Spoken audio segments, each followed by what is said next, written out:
السلام علیکم ورحمۃ اللہ۔ برادران اہل سنت و جماعت، جیسا کہ آپ دیکھ رہے ہیں 2-4 دن سے مہاراشٹر میں ایک ہنگامی صورت بپا ہے۔ وہ ہنگامی صورت یہ ہے کہ ابھی چند دن پہلے مہاراشٹر کے ایک غیر مسلم پنڈت نے، ایک مہنت نے، ایک سادھو نے اپنی سبھا میں، اپنی اسپیچ میں جو اس کے دھرم سے متعلق تھی اور لوگوں کو کچھ اچھی باتیں اس میں سکھانی تھی، تو وہ چھوڑ کر اس نے نبی کریم رؤوف الرحیم، رحمت عالم، باعث تخلیق کائنات، وجہ تخلیق کائنات، خاتم الانبیاء جناب محمد رسول اللہ صلی اللہ علیہ وسلم کی ذات پاک کو نشانہ بنایا اور نہایت ہی بھونڈے انداز میں حضور کی ازدواجی زندگی پر گفتگو کی، جو اس کا کوئی حق نہیں تھا۔ ہندوستان ایک ایسا ملک ہے جہاں کئی مذاہب کے ماننے والے رہتے ہیں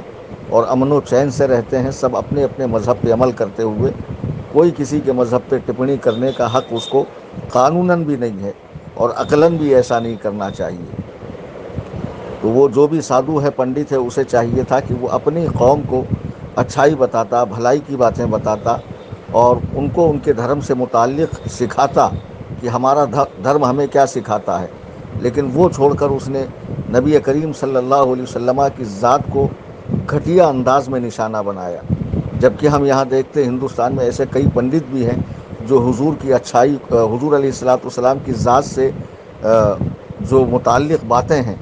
جو ان کو اچھا معلوم ہوا، جو ان کے پڑھنے میں آیا، اس کو اپنی قوم میں بتاتے ہیں کہ دیکھو مسلمانوں کے نبی میں یہ خاصیت تھی، مسلمانوں کے نبی میں یہ اچھی بات تھی، اسے ہمیں اپنانا چاہیے۔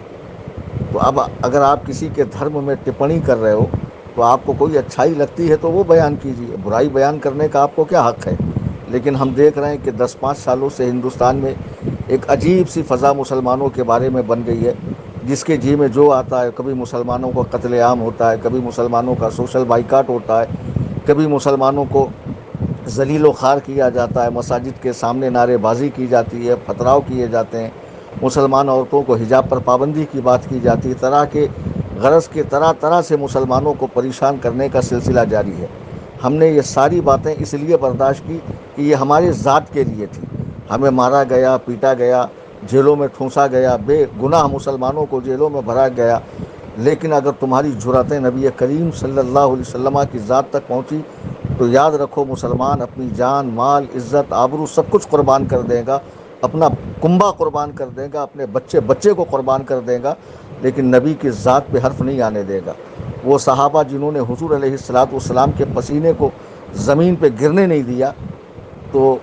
وہ ایسے مسلمان جو میدان جنگ میں حضور کا خون زمین پہ گرنا برداشت نہیں کر سکتے تھے، انہی صحابہ کے ماننے والے ہم ہیں، اور محبت رسول ہمارے سینوں کے اندر ہے، یہ ہمارے ایمان کا حصہ ہے۔ وہ شخص مومن ہو ہی نہیں سکتا جو اپنی جان سے بڑھ کر حضور نبی کریم صلی اللہ علیہ وسلم سے محبت نہ کرے۔ میں تمام مسلمانوں سے اپیل کرتا ہوں، گزارش کرتا ہوں، خدا را آپ حضرات اپنے اپنے علاقے کے پولیس اسٹیشن میں جائے اور اس کی وہ کلپ جو مراٹھی زبان میں ہے، جس میں وہ ٹپڑی کر رہا، حالانکہ وہ سراسر بکواس ہے، اس کا اسلام پہ کوئی مطالعہ ہی نہیں ہے، نبی کی زندگی اور سیرت کو اس نے پڑھا ہی نہیں ہے، ورنہ اس طرح کی وہ بات نہیں کرتا۔ اور ایسے لوگ جھگڑے فساد کا سبب بنتے ہیں، ملک کے امن کو خراب کرتے ہیں ایسے لوگ۔ آپ اپنے اپنے علاقے میں جا کر ضرور FIR کریں اور زیادہ سے زیادہ پریشر بنائیں حکومت پہ کہ اسے اریسٹ کرے، اسے پابند سلاسل کرے، اسے جیل میں ٹھوسے، اور ایسے لوگوں پر ہیٹ اسپیچ کا مقدمہ ہونا چاہیے تاکہ دوبارہ وہ کسی بھی مذہب کی مقدس شخصیت کے اوپر